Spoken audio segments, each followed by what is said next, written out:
Hi மக்களே, எல்லாரும் எப்படி இருக்கீங்க? Welcome back to my channel. So இன்னைக்கு நம்மளோட சேனலில் என்ன வீடியோ அப்படின்னு பார்த்தீங்கன்னா, கொடைக்கானல் விளாகுடைய பார்ட் 2 தான் வந்து இன்னைக்கு வந்து வீடியோ விளாகாக நீங்கள் பார்க்க போகிறீங்க.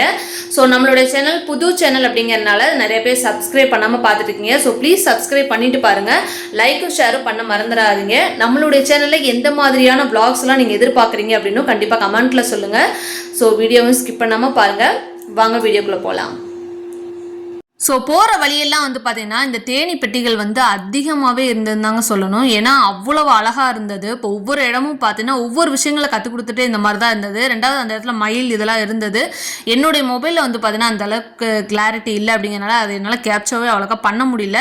ஆனால் ஒவ்வொரு இடத்துல வந்து பார்த்திங்கன்னா அந்த தேனி பெட்டிகள் கரெக்டாக வந்து அந்த இடத்துல கூடு கட்டி அது பார்க்கவே ரொம்ப அழகாக இருந்தது. ஸோ இது நிறைய இடத்துல இருக்குது. ஆனால் கொடைக்கானல் போகிறவங்களுடைய மனநிலை என்ன இருக்கும் அப்படின்னு பார்த்தீங்கன்னா, கொடைக்கானல் போனதுக்கப்புறம் நம்ம வீடியோ எடுக்க ஸ்டார்ட் பண்ணணும் அப்படின்னு தான் இருக்குமே தவிர, நம்ம இங்கேருந்து போகிற வழியில் என்னென்ன விஷயங்கள் இருக்கும் அப்படிங்கிறது யாருமே மேக்ஸிமம் கேப்சர் பண்ணவே மாட்டாங்க. ஆனால் நம்ம வந்து அப்படி இல்லை.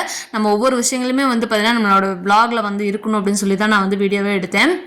மேக்ஸிமம் வந்து பார்த்தீங்கன்னா இந்த பெண்டு வந்து நான் ஏன் நின்று வீடியோ எடுத்துகிட்டு இருக்கேன்னு பார்த்தீங்கன்னா, இந்த பெண்டு வந்து பார்த்தீங்கன்னா இப்போ பழனியில் இருக்கவங்க மேக்ஸிமம் வந்து பார்த்தீங்கன்னா கொடைக்கானல் போகலாம் அப்படின்னு ஒரு யோசனையே வந்தாலும், சில பேர் மேலே வரைக்கும் கொடைக்கானல் வரைக்கும் வரல அப்படின்னாலும் அட்லீஸ்ட் இந்த இடம் வரைக்கும் வந்துட்டு போகலாம் அப்படின்றதுல நம்பர் 1 இதுதான். அதுக்கப்புறம் வந்து பார்த்தீங்கன்னா சபரிக்காடு, இந்த 2 இடத்தையும் வந்து சூஸ் பண்ணுவாங்க. ரொம்ப போர் அடிக்குது வீட்டில் இருக்கிறது அப்படிங்கிற மாதிரி யோசிச்சானாவே சரி வாங்க கொடைக்கானல் செகண்ட் பெண்டு வரைக்கும் போயிட்டு வரலாம் அப்படின்னு சொல்லிட்டு வர்ற இடம் மேக்ஸிமம் இது ஒன்று. ரெண்டாவது சபரிக்காடு, நான் அங்கேயும் வீடியோ எடுத்திருப்பேன்.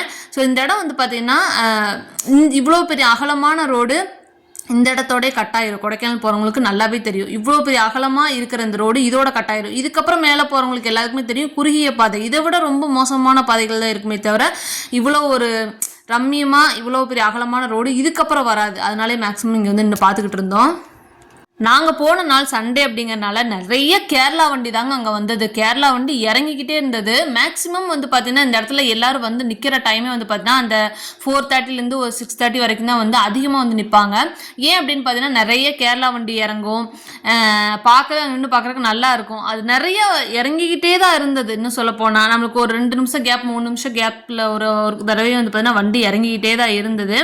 இந்த இடத்துல இன்னொரு விஷயமும் இருக்குது. என்ன அப்படின்னு பார்த்தீங்கன்னா, அதிகமாக வந்து இந்த காட்டு எருமைகளும் சரி யானைகளும் சரி இந்த இடத்துல வந்து வரும். ஏன் அப்படின்னு பார்த்தீங்கன்னா இது வந்து சமநல இடம் அப்படிங்கிறதுனால இந்த இடத்துல தண்ணி குடிக்கிறதுக்கு அதிகமாக யானைகள் வரும்னு சொல்லி சொன்னனால அங்கே நின்று நாங்கள் அதை பார்த்துக்கிட்டு இருந்தோம். ரொம்ப நல்லா இருந்தது. எங்கள் நேரம் அன்றைக்கி யானை வந்தது, என்னால் அதை வீடியோ எடுக்க முடியல. ஸோ இப்போ நீங்கள் பார்த்துட்டு இருக்க இடம் வந்து பார்த்தீங்கன்னா சபரிக்காடு. இங்கே எதுக்கு நாங்கள் நின்னோம் அப்படின்னு சொன்னால், நான் சொன்னேன் பார்த்தீங்களா ஆரம்பத்திலே பார்ட் 2 அப்படிங்கிற மாதிரி தான். நம்மளுக்கு போர் அடிக்குது அப்படின்னாவே ஃபஸ்ட்டு அந்த செகண்ட் பெண்டு வரைக்கும் வரல, அதை விட்டால் சபரிக்காடு வரைக்கும் வந்துட்டு அப்படி பழனிக்கு போயிடுவோம். அதுதான் வந்து வழக்கமாகவே நம்மளுக்குள்ளே இருக்கிற ஒரு விஷயம். அதனால் அடுத்து சபரிக்காடுக்கு வந்தோம். இங்கே வந்து ஒரு டீ குடிச்சிட்டு அப்படி ஒரு வடை சாப்பிட்டுட்டு அப்படி போகலாம் அப்படின்னா, இந்த சபரிக்காடில் இருக்கவங்களுக்கு, சபரிக்காடுன்னு சொல்ல முடியாது, பொதுவாக கொடைக்கானலில் இருக்கவங்களுக்கு இந்த வியூ பாயிண்ட் நல்லா தெரிஞ்சனால மழை வரக்கு 1/2 hour முன்னாடியே சொல்லிடுவாங்க இப்போ மழை வர போதுங்க அப்படின்னு. நான் கூட உங்கள்கிட்ட கேட்டேன், ஏங்க வெயில் தாங்க அடிச்சிட்டு இருக்கு, என்னங்க மழை வருதுன்னு சொல்கிறீங்க? இல்லைங்க கரெக்டாக 1/2 hour மழை வரும் பாருங்கன்னு சொன்னாங்க. அதே மாதிரி கரெக்டாக வந்து பார்த்தீங்கன்னா ஒரு 1/2 hour மழை வந்தது. ஸோ அதுக்கப்புறம் நாங்கள் அங்கேருந்து போய் இந்த குணா கேவ்லாம் பார்க்க போனாங்க. அங்கே வந்து பார்த்தீங்கன்னா இன்னுமே வந்து இந்த மஞ்சுமல் பாய்ஸ் படத்தை பார்த்துட்டு வந்துட்டு உள்ளே வந்து சுபாஷ் எந்திரிப்பா அப்படின்னு சொல்லி கத்திட்டு கிடந்தாங்க. அந்த படம் எவ்வளோ தாக்கத்தை ஏற்படுத்தியிருந்தா இன்னுமே அந்த குணா கேவுக்கு வர்றவங்க இந்த சுபாஷுன்னு கத்துற விஷயங்கள்லாம் பார்க்கறதுக்கு இருந்தது அப்படின்னு தான் சொல்லணும். அதெல்லாம் நிறைய வந்து பார்த்தோம் ரசித்தோம் அப்படின்னு தான் சொல்லணும். தண்ணி வந்து பார்த்தீங்கன்னா இப்போ கொடைக்கானலில் வந்து ரொம்பவே கம்மியாக தாங்க இருக்குது. அவ்வளோக்கா தண்ணி இல்லை. மழையும் வந்து பார்த்தீங்கன்னா கொஞ்சம் கம்மியாக தான் இருக்குது. மேபி நீங்கள் கொடைக்கானலில் விசிட் பண்ணணும் அப்படின்னா இந்த டைம் வந்து ஒரு சரியான டைம் தான் சொல்லுவேன். வியூவும் வந்து பார்த்தீங்கன்னா செம்மையாக இருந்தது. அதே சமயம் வந்து பனியும் ரொம்பவும் இல்லை, ரொம்ப நம்மளுக்கு மூச்சு முட்டுற அளவுக்குலாம் சில பேருக்கு வந்துருக்கும், அந்த அளவுக்குலாம் இல்லை. பனியும் நார்மலாக இருக்குது, பார்க்கவும் ரம்மியமாக இருந்தது. ஸோ அதெல்லாம் முடிச்சுட்டு நம்ம பார்த்துட்டு கீழே வரும்போதே வந்து பார்த்தீங்கன்னா மணி 6:30 கிட்ட ஆயிடுச்சு. நாங்கள் வந்து அன்றைக்கி போனது வேறு பைக்கில் வைங்களா, போயிட்டு ஒரு நாள் ஸ்டே பண்ணிவிட்டு மறுநாள் தான் வந்தோம். ஆனால் எதுவுமே பெருசாக நாங்கள் வீடியோ எடுக்கலைங்க.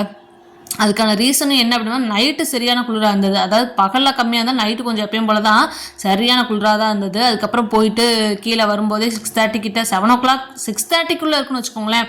ஏன்னா உங்களுக்கு அந்த வியூ பார்க்கும்போதே தெரியும். அங்கேருந்து அப்படி கிளம்ப ஸ்டார்ட் பண்ணிட்டோம்.